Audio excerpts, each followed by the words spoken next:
Hello guys, இதுதான் நம்மளோட first YouTube சேனலோட வீடியோ.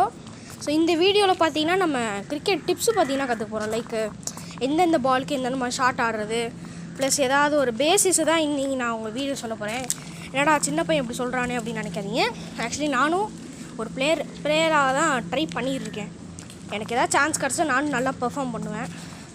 ஸோ உங்களுக்கும் யூஸ்ஃபுல்லாக இருக்கும் தான் இந்த ஃபஸ்ட்டு வீடியோவே நான் ஒரு ஸ்போர்ட்ஸு இதாக யூஸ் பண்ணுறேன், டைட்டிலாக வச்சுருக்கேன்.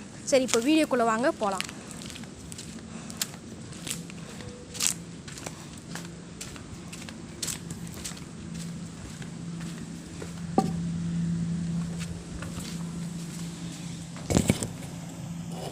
திருப்புடா.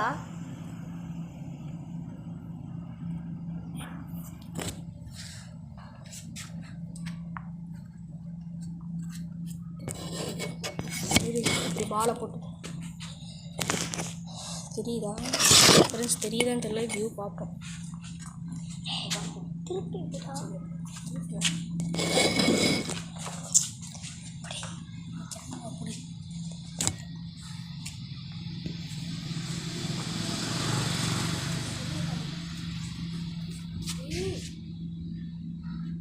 ஓகே, ஸோ ஃபஸ்ட்டு பார்த்தீங்கன்னா நம்ம வந்து இப்போ பார்த்தீங்கன்னா ஃப்ரண்ட் ஃபுட் டிஃபென்ஸ் வந்து நிறையா பேர் சொல்கிறாங்க எனக்கு வரல, பெண்ட் பண்ணுறப்போ லெக் பொசிஷன் மாறுது அப்படின்னு சொல்லிட்டு.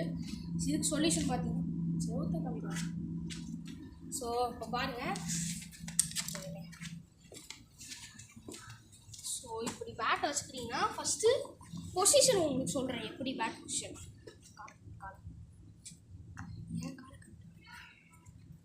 ஸோ கால் பார்த்தீங்கன்னா நீங்கள் ஒட்டி வைப்பீங்க, இப்படி வைப்பீங்க. பட் ஆக்சுவலி அது கிடையாது.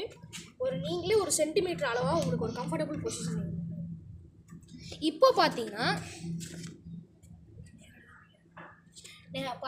பேட் இப்படி வைக்கும்போது உங்களுக்கு லெக் சைடில் ஷார்ட் ஆடும்போது ஒன்று டாப் பேஜ் பட்டுரும், இல்லைனா நீங்கள் போல்டு கூட ஆவீங்க, ஹிட் விக்கெட் கூட சில சமயம் ஆகுவீங்க. அதுக்கு பார்த்தீங்கன்னா லெக் சைடில் இல்லை ஆஃப் சைடில் ரெண்டுத்துலேயும் ஃப்ரீயாக ஸ்விங் பண்ணும்போது இந்த மாதிரி ஒரு பெட்டர் பொசிஷன் கிடைக்கும். முக்கியமாக ஃப்ளிக் ஷாட் அப்போ நீங்கள் திணறவே மாட்டீங்க. இது வந்து யூஸ்ஃபுல்லான ஒரு டிப்ஸ் தான். ஸோ பேட்டை இப்படி வைக்கும்போது இப்படி வச்சுக்கோங்க. ஹெட்டை வந்து நீங்கள் பவுலரை பார்த்து ஸ்ட்ரெயிட்டாக வைக்கணும். ஸோ அது ஒரு முக்கியமானது. ஸோ இப்போ பார்த்தீங்கன்னா front foot first bat. Fast பவுலிங்க்கு நிறைய பேர் திணறீங்க. ஸோ அது பார்த்தீங்கன்னா கேஷுவலாக வைங்க, அல்லதுன்னா பேக் ஃபுட்டில் இப்படி வைங்க. ஸோ நீங்கள் ஒரு லாஃப்டட் பிளேயராக தைரியமாக தூக்கி அடிப்பீங்கன்னா தூக்கி இப்படி கூட அடிங்க, இல்லை ஃப்ளிக் ஷாட்.